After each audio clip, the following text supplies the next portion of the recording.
സ്നേഹത്തിൻ്റെ ആറാമത്തെ ഫലം കർത്താവിൻ്റെ ശിഷ്യന്മാരാകുവാനുള്ള ഭാഗ്യമാണ്. യേശു സ്ഥാപിച്ച ദൈവരാജ്യത്തിൽ വസിക്കുന്ന വിശ്വാസിക്ക് ലോകത്തിലെ മറ്റേത് നേട്ടത്തെക്കാളും മഹത്തരമാണത്.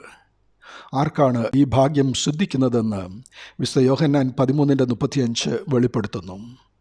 നിങ്ങൾക്ക് തമ്മിൽ സ്നേഹമുണ്ടെങ്കിൽ നിങ്ങൾ എൻ്റെ ശിഷ്യന്മാരെന്ന് എല്ലാവരും അറിയും.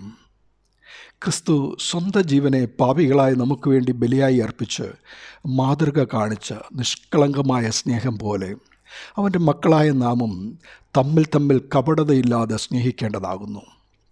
അപ്പോഴാണ് അവൻ്റെ സ്നേഹം നമ്മിൽ പൂർണ്ണമാകുന്നത്.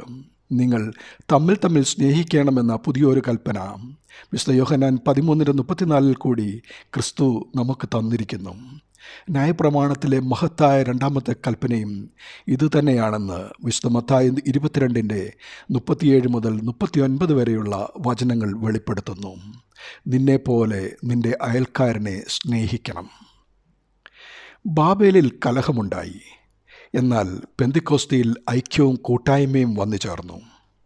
നിങ്ങൾ തമ്മിൽ സ്നേഹിക്കണമെന്ന ഒരു പുതിയൊരു കൽപ്പന പാലിക്കുവാൻ പരിശുദ്ധാത്മാവിൻ്റെ ശക്തി നമ്മിൽ നിറയേണ്ടതുണ്ട്.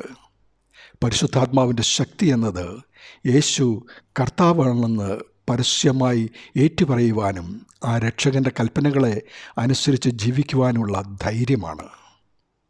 വിശുദ്ധിയുള്ളിടത്ത് പരിശുദ്ധാത്മാവ് വാസം ചെയ്യും. അപ്പോൾ പരിശുദ്ധാത്മാവിൻ്റെ ഫലമായ സ്നേഹം നമ്മിൽ നിറയുകയും നാം തമ്മിൽ സ്നേഹിക്കുകയും ചെയ്യും. അങ്ങനെ നാം അവൻ്റെ ശിഷ്യന്മാരെന്ന പദവിയിലേക്ക് ഉയരും. സ്നേഹത്തിൻ്റെ ആറാമത്തെ ഫലം പ്രാപിക്കുവാൻ വിശുദ്ധി നമ്മുടെ മുഖമുദ്രയായിരിക്കട്ടെ. ദൈവനാമം മഹത്വപ്പെടട്ടെ. ആമേൻ.